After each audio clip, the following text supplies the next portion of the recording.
Esto es Construyendo el debate. Gran parte de las mexicanas y los mexicanos estábamos. Política, periodismo, movimientos sociales, cultura. Opina, argumenta, analiza. Un espacio que se construye con tu participación. Esto es Construyendo el debate.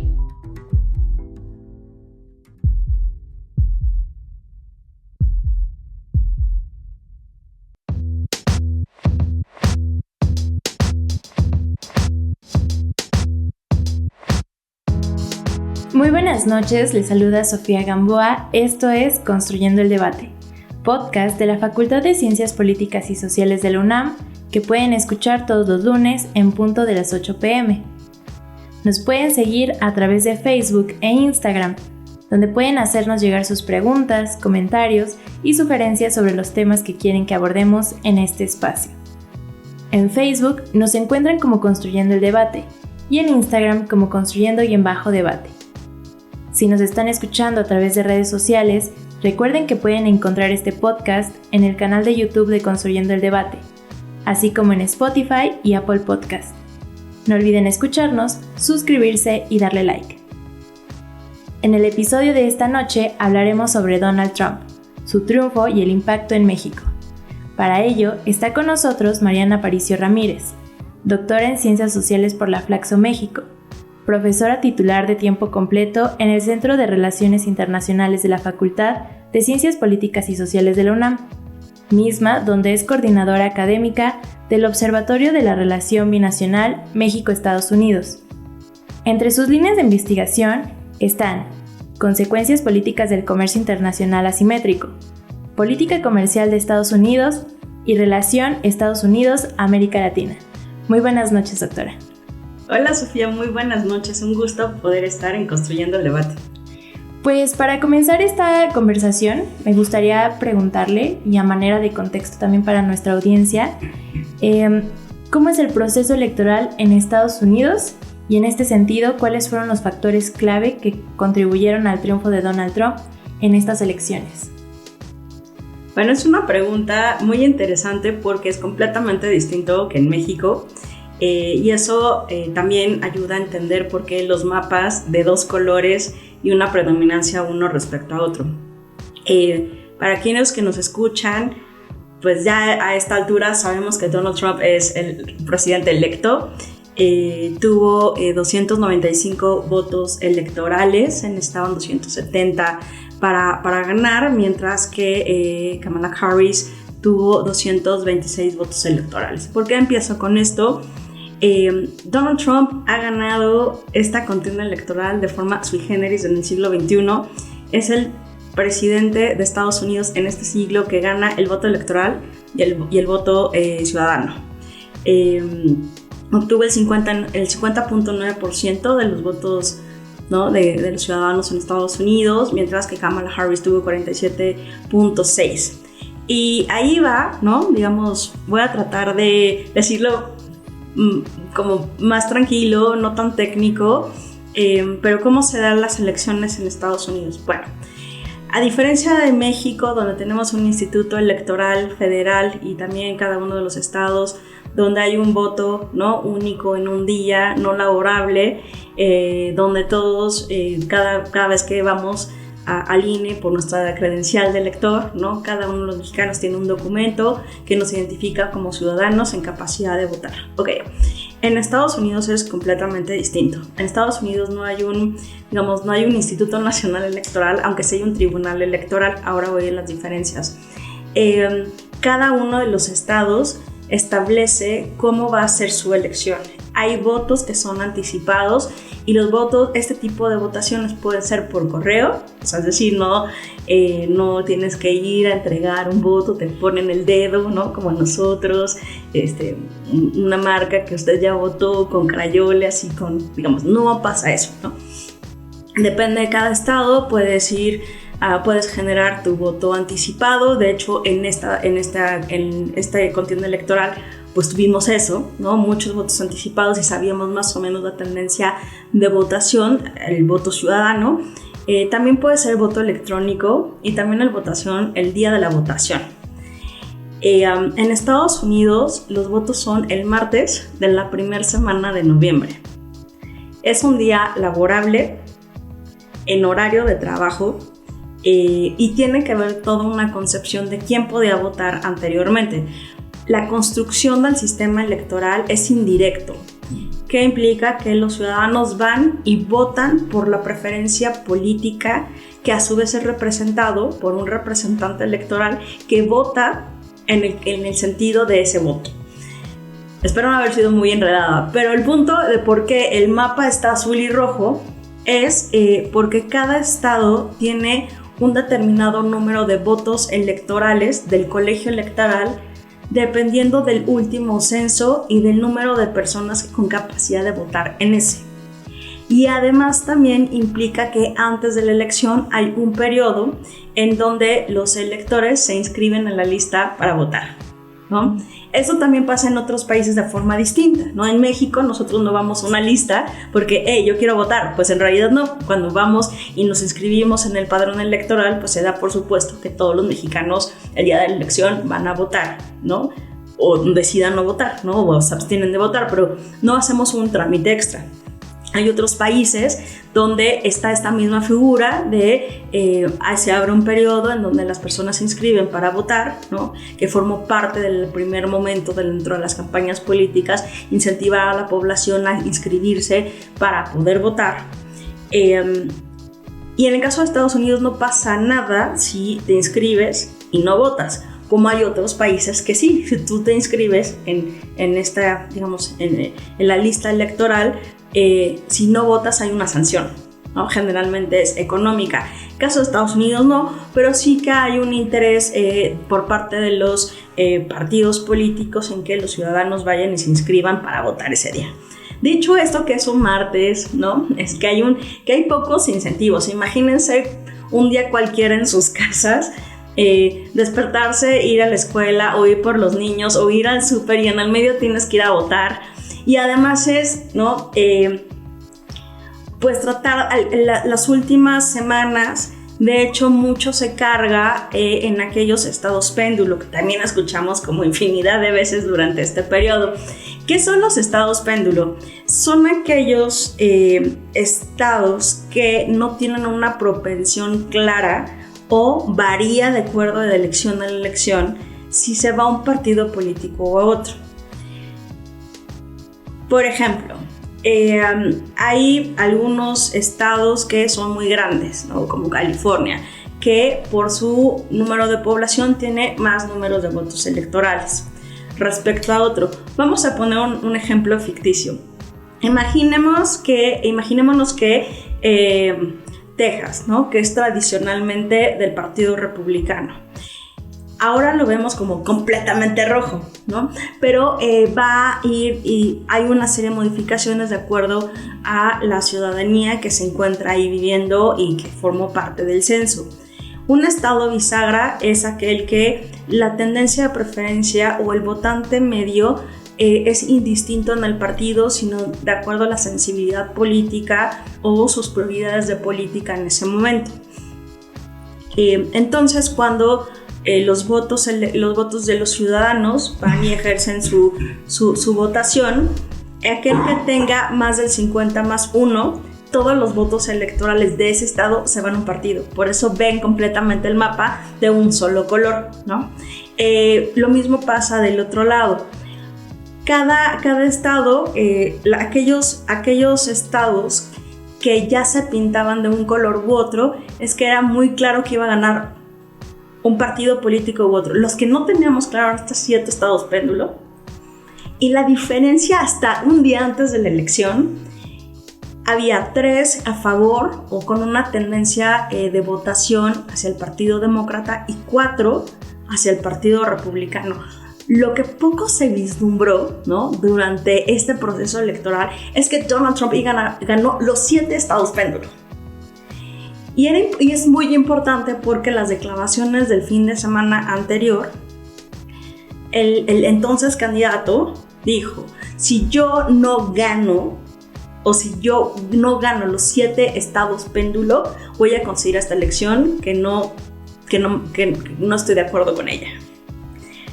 Para su fortuna, no solamente ganó los 7 estados péndulo, lo cual era, digamos, ya no hubo margen de maniobra para la estrategia del Partido Demócrata de ir a disputar la elección en los juzgados, porque era básicamente detonante ganar Donald Trump.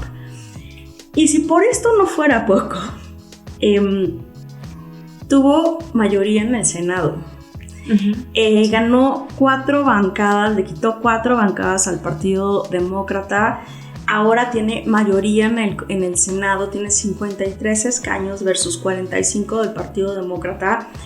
Y para todos los que nos escuchan, ¿por qué el Senado es importante? Porque ahí se divide la política exterior de Estados Unidos. Entonces, no solamente tiene, digamos, el apoyo popular, también el apoyo electoral, tiene el Senado con una mayoría, y la Cámara Baja, para lo que nosotros sería la Cámara de Diputados o la Casa para ellos, actualmente tiene 211 curules versus 199 demócratas. Ganaron 2 posiciones más el Partido Republicano y falta muy poco, todavía se están contando voto por voto, casilla por casilla en algunos estados, pero básicamente le falta 7 escaños para tener mayoría en el Congreso. ¿Eso qué implica? Un gobierno unificado. No solamente ganó el Partido Republicano la presidencia, ganó la Cámara Legislativa, la parte legislativa. Todo parece indicar que va a tener mayoría en el Congreso y además tiene un sistema judicial a favor de él. Él fue el que nominó los últimos 3 ministros. La Suprema Corte es conservadora y por lo tanto el gobierno unificado le va a permitir desde el día 20 de enero del 2025, cuando se traspasa el poder, todos los elementos sin ningún contrapeso para todas las decisiones que él considere prioritarias. Bueno, me parece muy interesante el panorama que nos plantea desde esta primera pregunta, doctora. Quisiera yo retomar el tema del voto popular, porque ahí también ocurrió un fenómeno bien interesante. Yo leía, según la agencia de noticias Associated Press, 4 de cada 10 ciudadanos estadounidenses consideraba que la economía es el mayor problema del país. Seguido de eso, la inmigración y hasta el último el tema del aborto. Pero con todo este tema de los inmigrantes, ya sean legales o ilegales, aún así Donald Trump logró un 15% del apoyo en las comunidades afroamericanas y, ojo aquí con este dato, un 41% entre latinos. Yo quiero saber cuáles fueron las políticas que Trump prometió implementar durante la campaña y de qué manera influyeron en estos grupos demográficos que lo apoyaron. Ok, bueno, Sofía, es muy interesante la conformación del voto, ¿no? Cómo se fue fragmentando el voto. Si nosotros vemos por raza, el 59% de los votantes hombres blancos fueron por Trump versus 39% Kamala. Las mujeres blancas votaron un 52% por Trump versus un 47% demócrata. Los hombres afrodescendientes votaron por Kamala, un 78% versus el 20%. Ojo, este 20% es interesante.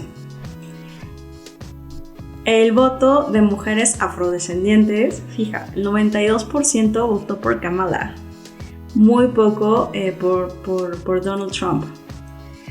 Y el voto hispano, que es como, ¿no? ¿Por qué es tan importante o por qué nos llama la atención el voto hispano? Porque hay hay una idea en el colectivo que los hispanos siempre van a defender a los otros hispanos. Pero la verdad es que los hispanos tienen diversos intereses. El dato general es, el voto hispano-latino hombre votó un 54% a Trump. Y el voto hispano-mujer votó 37% a Trump, 61% a Kamala. Ok, ¿qué significa esto? Vamos a defractar un poco qué implica el voto latino. Uno, los latinos no son lo mismo los de primera, segunda, tercera, cuarta generación, ¿no? Y subsiguientes. El latino que tiene voto de primera o de segunda generación, su identificación en términos de raza sí es o de su nacionalidad o latina, pero se va difuminando en el tiempo y sus intereses van más vinculados a su pertenencia como estadounidense. También hay diferencias sustanciales entre el voto de los mexicanos y el voto de los cubanos, los venezolanos, los ecuatorianos. Es decir, hay diferencias sustanciales porque hay intereses diversos en el voto hispano y latino. También hay una gran expectativa sobre cómo iban a votar porque la mayor cantidad de personas latinas, como minoría, eran jóvenes de primera generación que iban a votar. Entonces no había una tendencia de conocimiento de su propensión a votar. Eran los nuevos votos, su primera experiencia, y no había una proyección muy clara hacia dónde iba cada uno. Ahora, hay otro porcentaje interesante que es el voto de los indecisos, ¿no? O que no tienen una identificación racial per se. El 45% votó por Trump, es un montón. Y por Kamala el 50%. ¿Qué quiero decir con esto? Pues que hay ciertos factores de los cuales se han hablado mucho en los medios. Uno es que Kamala es producto de una migración, ¿no? Que es, digamos que tiene en términos raciales, no es afrodescendiente necesariamente, entonces, no, digamos, ese electorado no se podía identificar con ella, y mucho por eso de su campaña era, miren, sí, yo soy parte del sueño americano, ¿no? Mi mamá emigró, mi papá también, son de clase media, ¿no? Se educaron en Estados Unidos, yo soy una mujer, o sea, ese fue parte del discurso que se fue construyendo en su campaña. Pero, ¿qué es lo que interesa o qué pesó en el electorado? Hay una frase, ¿no?, para estudiar Estados Unidos en elecciones, y es la economía, ¿no? Y en efecto sí es la economía, pero la economía desagregada en diferentes temas. La inflación fue un factor determinante. El efecto negativo que tienen los bolsillos de las tasas de interés. Estados Unidos es un país que vive de la tarjeta de crédito, vive de créditos, y por supuesto tasas de interés alta con alta inflación, pues los recursos económicos en el bolsillo de los ciudadanos pues está en detrimento. Eso fue uno de los factores importantes. Otro de los factores que también determinaron fue el acceso a la educación, ¿no? Los impuestos, el tema de salud, en un sentido u otro. Y dos temas que son, digamos, que siempre están en las elecciones, pero no como temas prioritarios. Uno tiene que ver la guerra, específicamente ciertas guerras, al voto joven. El tema Israel-Palestina fue muy sensible para los votantes jóvenes. Rusia-Ucrania, por supuesto, sabemos en términos de política exterior qué puede suceder. La política migratoria y la seguridad también fueron temas fundamentales de un lado y de otro. Y otro aspecto que también tiene que ver es cierta sensibilidad por parte del electorado respecto a la influencia que puede tener gobiernos extranjeros en las propias elecciones. Otro tema que está en el tintero, aunque no fue parte, que impactó de alguna forma el voto, pero que no estaba dentro de los 10 puntos prioritarios de la tendencia en votación, es la inteligencia artificial.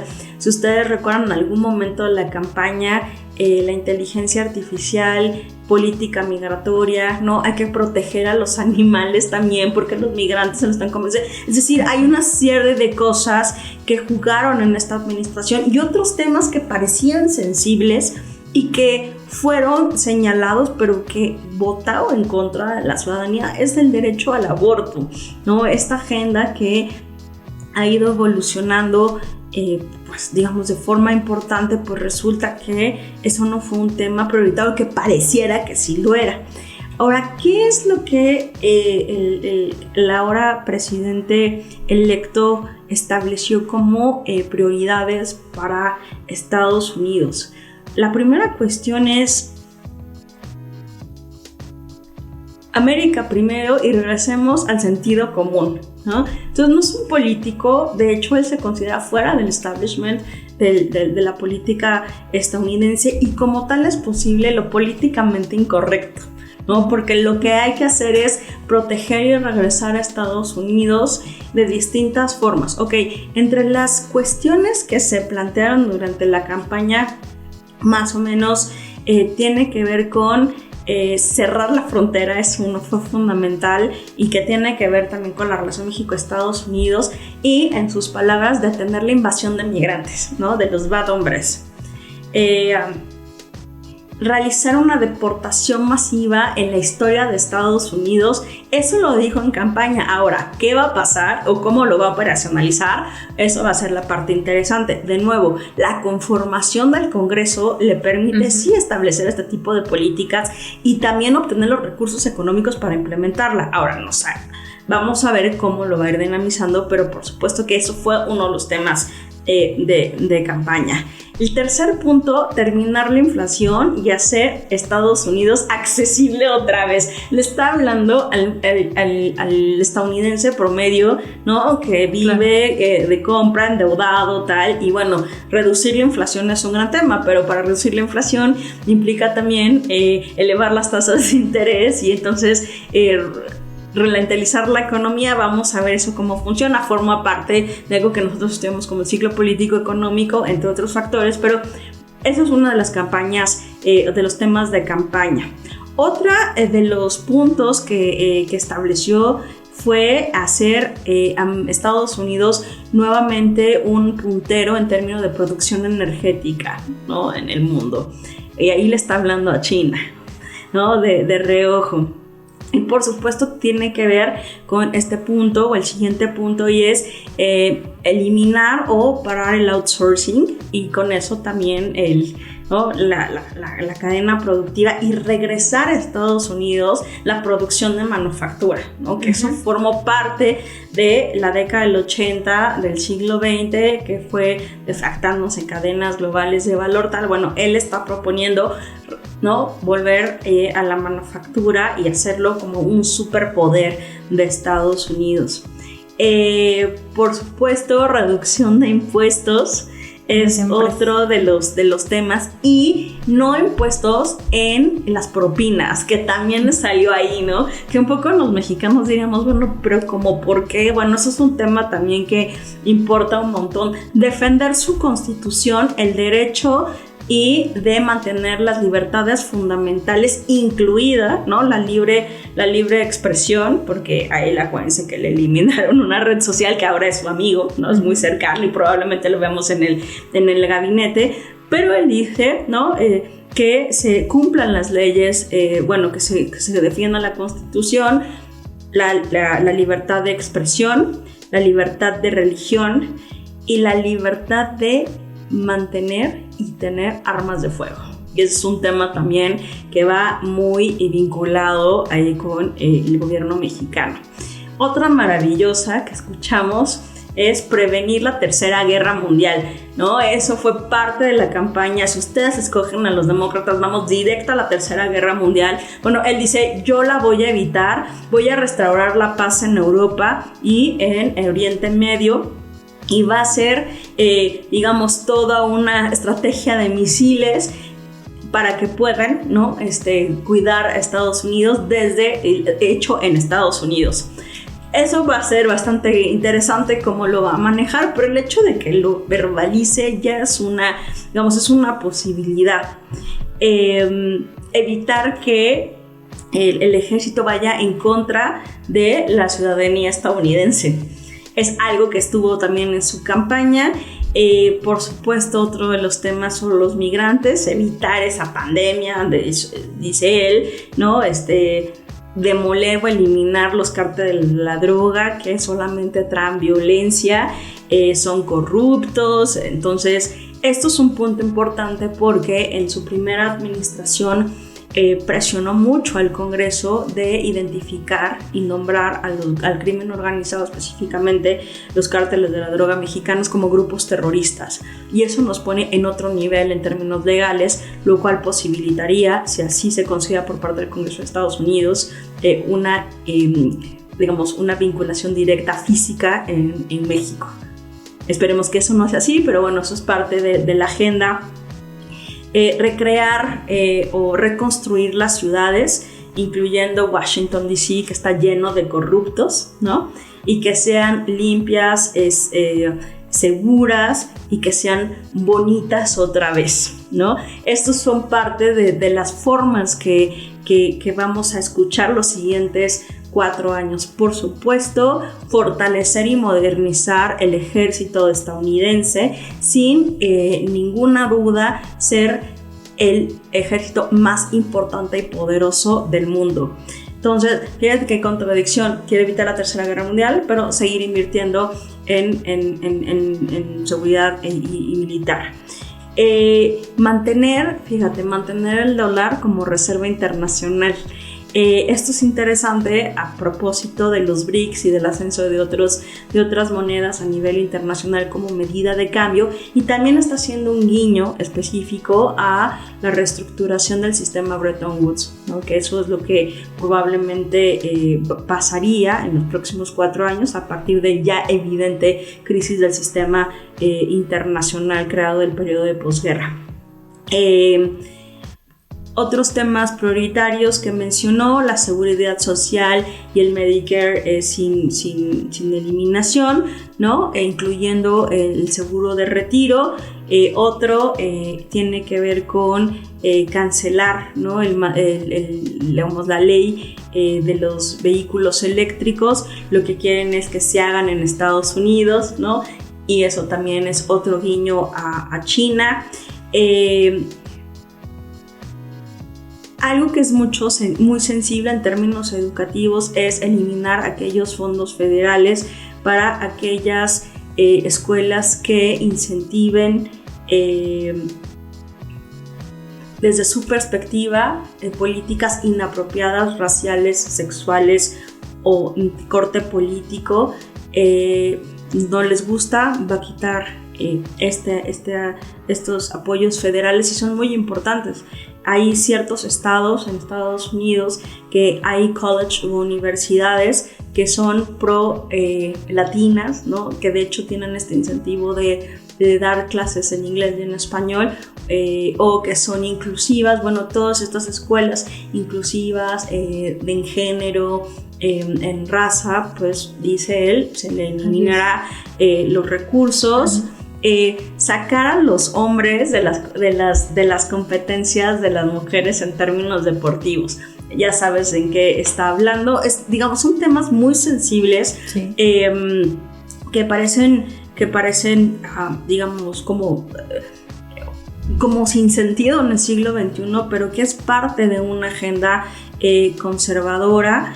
Y por supuesto, otra interesante, deportar a aquellos que se consideran de grupos terroristas, específicamente aquellos que son pro Hamas, ¿no?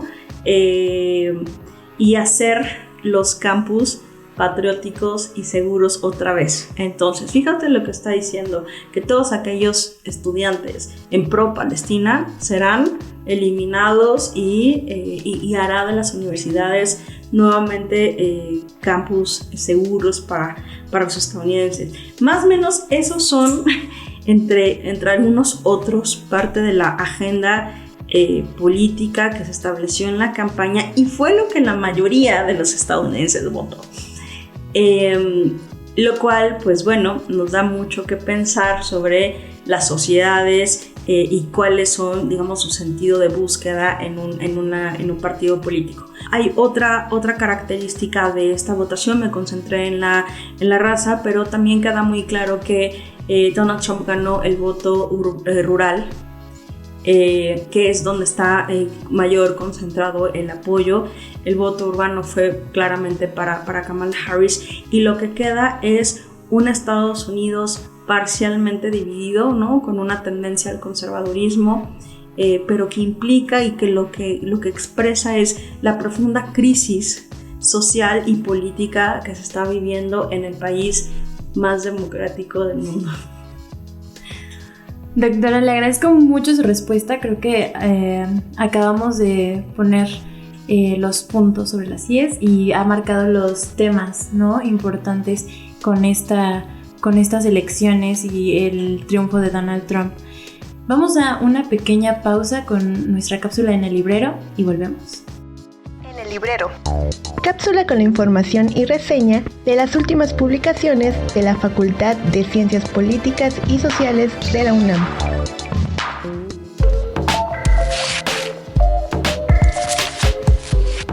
¿Te gustaría saber cuál es el papel principal de la Organización Mundial de la Salud en cuestiones de salud a nivel global? ¿Qué es la Agenda 2030 y cuál es su objetivo principal? ¿Cómo define la OMS el concepto de salud? Si la respuesta es sí, este libro es para ti. El libro Paz y Seguridad y Desarrollo de Edmundo Hernández Vela Salgado y Valeria Olvera Varado nos describe propuestas críticas, reflexivas y propositivas del desarrollo organizacional, seguridad y paz.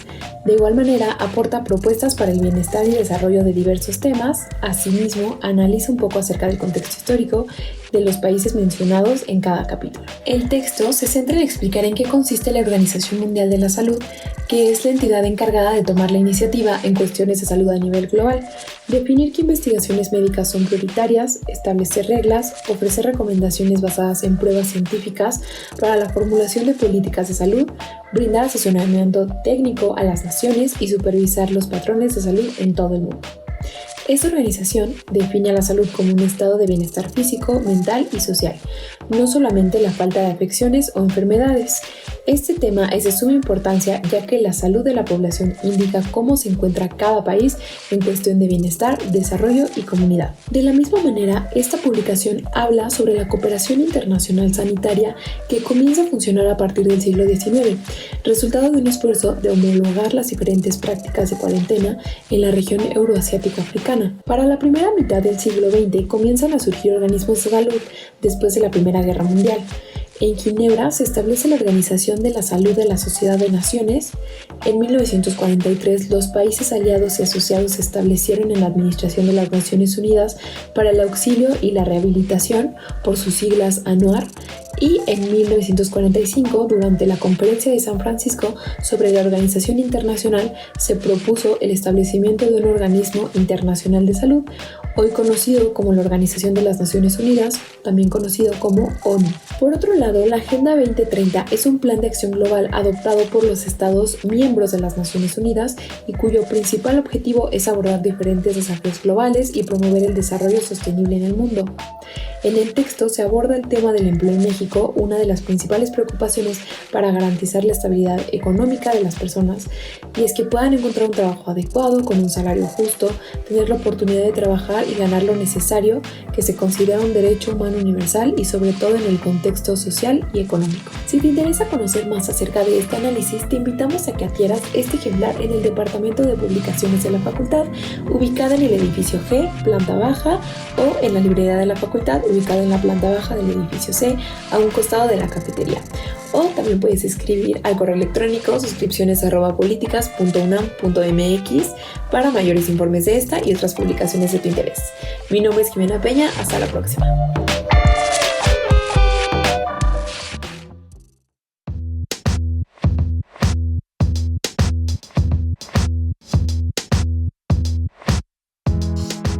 Ya estamos de vuelta. Estamos platicando con la doctora Mariana Aparicio Ramírez sobre el tema Donald Trump, su triunfo y el impacto en México. Recuerden que nos pueden encontrar en Facebook como Construyendo el Debate y en Instagram como Construyendo_Debate. Ahí hacernos llegar sus preguntas, comentarios y sugerencias de los temas que quieren que abordemos en este podcast. Doctora, para continuar con esta conversación, me gustaría preguntarle, de ser aplicadas las políticas comerciales propuestas por Donald Trump, en específico sobre el arancel del 25% a las importaciones mexicanas, ¿cómo se vería afectada la economía de nuestro país y su relación comercial con el país vecino? Bueno, sabemos a partir de su primera administración que su palabra favorita son aranceles, ¿no? Eso implica el ejercicio de la diplomacia económica como parte del instrumento de coerción política. Aranceles es parte importante y fundamental de la política comercial de un estado, con distintos propósitos. Puede ser comerciales para desviar el comercio o atraer el comercio, o con objetivos políticos, que es que un tercer estado modifique su comportamiento político a partir de tus intereses. Durante su campaña escuchamos que impondrá aranceles a medio mundo, a todo el mundo va a poner aranceles. Y si esto hubiéramos discutido hace 8 años, te hubiera dicho, las posibilidades pues no son tantas, porque en realidad Estados Unidos era el líder de la apertura económica internacional. Bueno, pues eso ya no es así. Mucho ayuda a entender qué pasó en su primera administración y que tuvo 4 años de tiempo libre entre sus negocios y el tiempo libre para hacer una estrategia muy sofisticada respecto a la política comercial. La primera cuestión que hay que identificar es, en su primera administración, un actor fundamental, no es el único, pero el que fue la cara visible es el representante comercial. Robert Lighthizer, es la oficina del representante comercial depende completamente de la Casa Blanca. Entonces tienes a un ministro de comercio, un ministro de economía, pero también tienes al, representante directo del presidente en términos comerciales. Robert Lighthizer, perdóname, ya estableció hace algunos días, ya dio unas entrevistas respecto a ello, que la política va a ser regresar, ¿no?, el sistema productivo a Estados Unidos, específicamente la manufactura. Van a proteger derechos de propiedad intelectual, van a buscar ser un punto de lanza en 5G, en los vehículos eléctricos, es decir, regresar a Estados Unidos a ser lo que era, ¿no?, básicamente. Los aranceles entonces son posibles, sí, pueden aplicarse perfectamente. Y lo que vamos a ver en estos 4 años es la amenaza latente, siempre latente, de aplicación de aranceles en cualquier medida, en caso de que México no cumpla las expectativas de lo que él considera debe ser así. Durante la renovación del Acuerdo de Libre Comercio de América del Norte, el Telecán, que tuvo producto, el TEMEC, en algún momento de la negociación tuvimos imposición arancelaria. Acá lo interesante es, lo podemos ver de 2 vías. Una es que México forma parte de la cadena productiva que hace competitivo Estados Unidos a nivel internacional.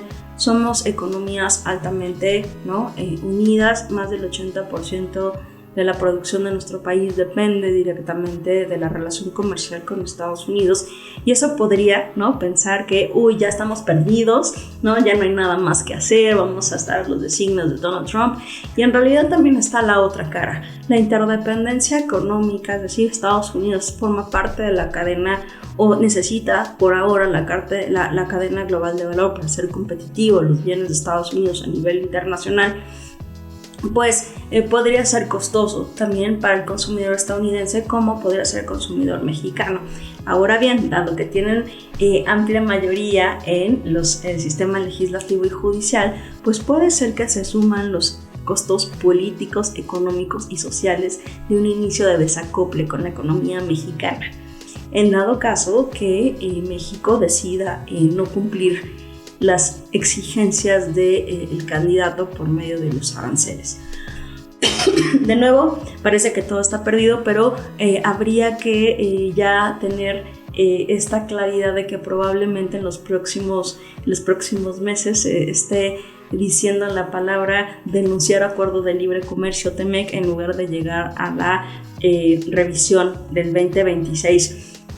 pueden aplicarse aranceles, sí. Generalmente por política comercial se aplica a aquellos sectores productivos sensibles para el país en el que se quiere modificar el comportamiento político. Aquí habría que hacer un análisis mucho más fino, y es si el sector productivo al cual se le está aplicando los aranceles no es una empresa o no es parte del sector productivo de una cadena de suministro también de Estados Unidos, ¿no? Hay una serie de especialistas, o hay grandes especialistas en Estados Unidos para hacer que los aranceles cumplan su función de generar, ¿no?, incomodidad al país al cual se le está aplicando, pero México no será el único, y de hecho la política comercial va a estar vinculada con la política migratoria y con la política de seguridad y de fentanilo y de tráfico de personas. ¿Qué quiero decirte con esto? Que en el momento en que se considere que el país o México no esté cooperando lo suficiente de acuerdo a los niveles o expectativas que se tiene por parte del Ejecutivo o de Washington, pues estará la amenaza o la aplicación. Siempre es posible y es viable, sí lo es. Ahí va a ser determinante cómo reacciona el Estado mexicano y su capacidad de negociación respecto a este tema, y que la cadena de suministro pues tenga, digamos, capacidad de negociación. El gran nearshoring, que fue como gran, ¿no?, este año de posibilidades de inversión, pues no se está dando tampoco. Hay digamos, otros mercados en los cuales Estados Unidos está posicionando. Y algo también que quisiera compartir a la población es que tradicionalmente el segundo mandato de cualquier presidente, ya sea Partido Demócrata o Republicano, la política comercial es mucho más fuerte. El comercio es considerado un tema de baja política, no es de alta política como la seguridad o migración, por ejemplo. Pero esta baja política a Donald Trump le encanta, es como el instrumento preferido, favorito, junto con ejercer o gobernar a partir de las redes sociales, ¿no? Que eso ya lo habíamos dejado hace 4 años. Bueno, desempolven lo que significa tomar decisiones por redes sociales. Eso va nuevamente a funcionar. Y dicho esto, es muy posible que estemos ante la posibilidad de que se revisen todos los acuerdos de libre comercio que tiene Estados Unidos firmados y ratificados, incluyendo nosotros, y para eso, sin lugar a duda, va a tener la autoridad para comercial, tiene mayoría en el Congreso, muy posiblemente se va a dar, sin ningún problema pueda tenerlo, y teniendo la autoridad para comercial va a ser mucho más, va a tener mucho mejores elementos para generar cambios políticos en los aliados comerciales. Es todo un gran tema,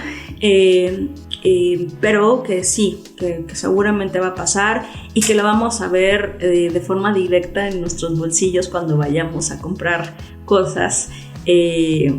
Vamos a tener este tipo de procesos. Me parece muy interesante lo que comentas, sobre todo teniendo en cuenta que apenas el pasado 7 de noviembre la presidenta Claudia Sheinbaum ya se puso en contacto con Donald Trump para felicitarlo, y calificó esa llamada como muy cordial, ¿no? O sea, inician así las relaciones entre México y Estados Unidos, pero ¿usted qué papel considera que debe jugar el Estado mexicano en la relación bilateral con Estados Unidos, considerando la necesidad de proteger la soberanía y los intereses económicos y sociales de nuestro país? Bueno, qué afortunada que tuvo una primera llamada cordial, ¿no? Es porque parece que la diplomacia va a ir difuminándose conforme pase el tiempo. Claro que tiene que ser cordial. A ver, hay temas intermésticos en la relación México-Estados Unidos. ¿Qué significa esta palabra rara? Que hay políticas internas de Estados Unidos que afectan a México y viceversa. Es decir, lo que México deje de hacer forma parte de la seguridad de Estados Unidos. Entonces, hay temas en que lo ideal sería una cooperación y una ganancia entre ambas partes. Pero para eso están los aranceles. Entonces, sí, diría en México, si no es por las buenas, es por las malas, ¿no? Entonces, hay que esperar que haya un diálogo y cooperación para para que se den todas las condiciones, aunque me parece que una cosa va a ser el discurso político, porque ayer lo vimos en una administración anterior, el discurso político era súper agresivo, pero en los hechos había una cooperación entre ellos. Ahora, por ejemplo, ¿qué pasa en cuestiones de seguridad? Hay que recordar que durante la presidencia de López Obrador se modificó la estrategia de cooperación de Estados Unidos en el combate a armas. Para los que nos escuchan y no lo saben, México tiene actualmente 2 demandas interpuestas sobre prácticas negligentes a empresas armadoras por la venta de armas, ¿no? Y los efectos negativos que tiene nuestro país.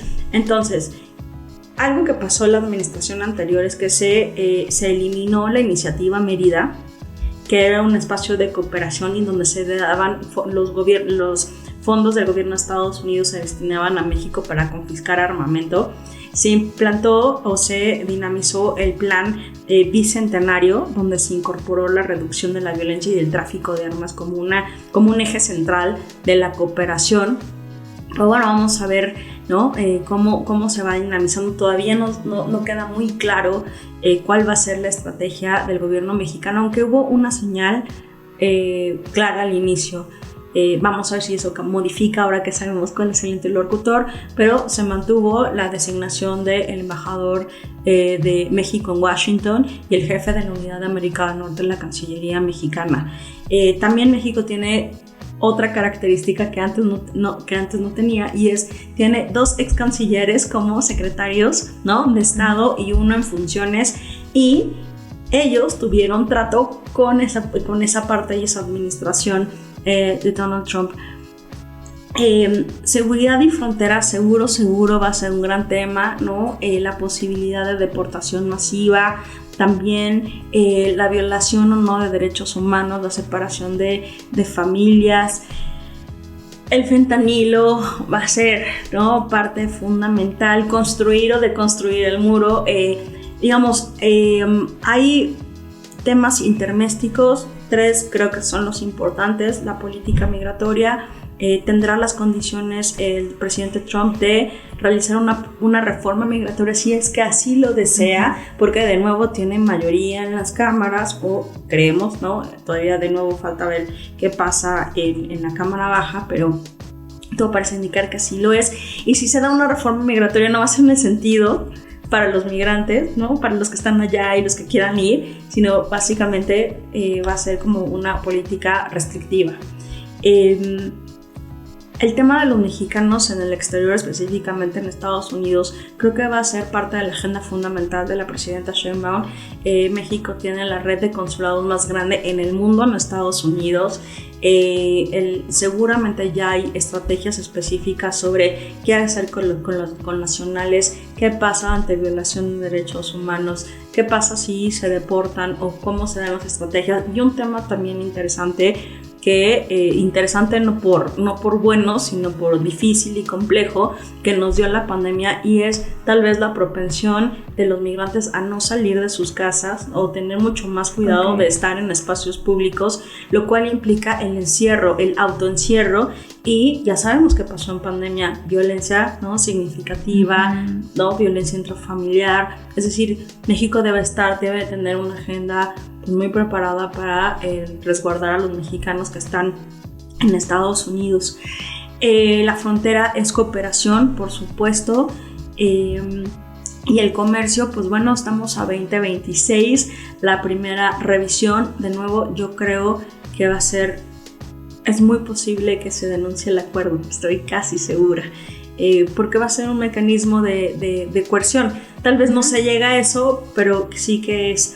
En el caso de México y que, digamos, si tuviéramos que hacer ciertas, digamos, o qué debería hacer el Estado mexicano, yo creo que queda muy claro también, y de este lado he hablado mucho de Estados Unidos, pero también en el caso mexicano tiene mayoría en ambas cámaras, ¿no? También tiene esta posibilidad de establecer la agenda.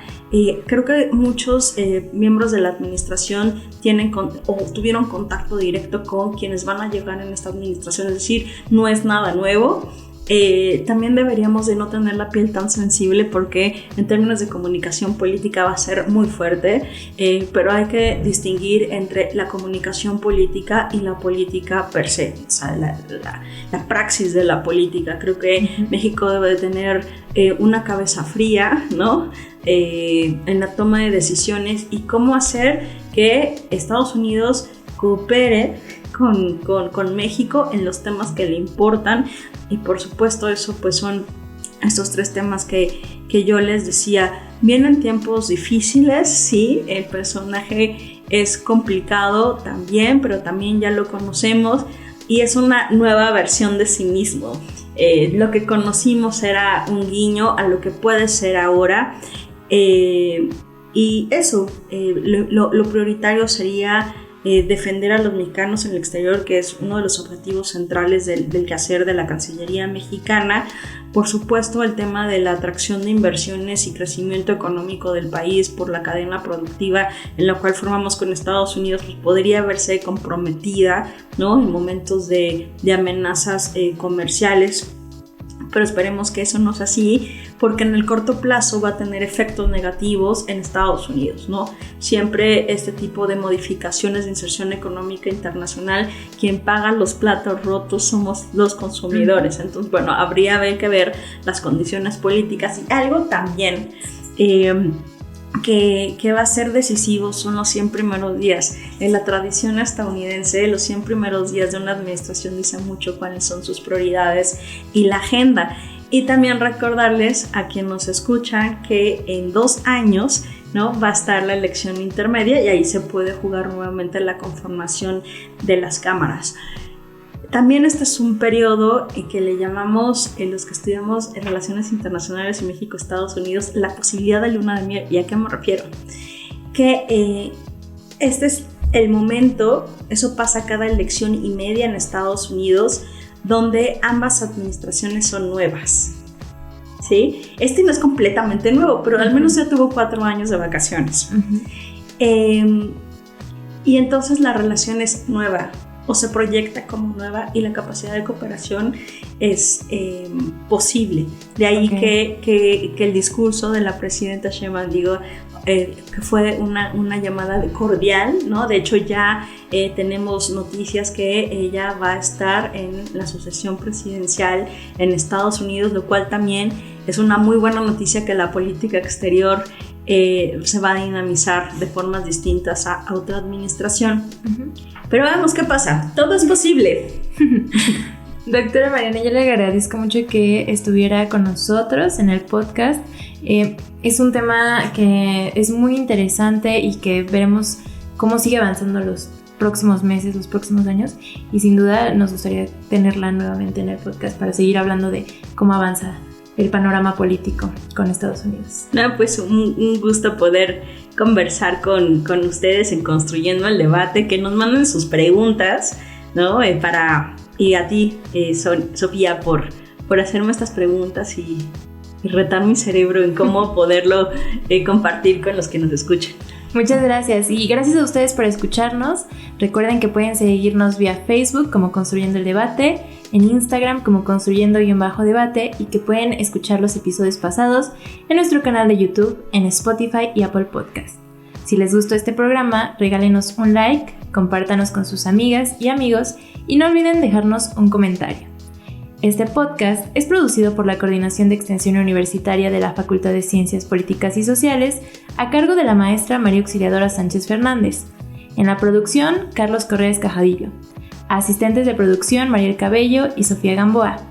Edición de ensamble, Carlos Correa. Diseño e imagen, Ángel Alemán y Sofía Gamboa. Se despide de ustedes, Sofía Gamboa. Muy buenas noches.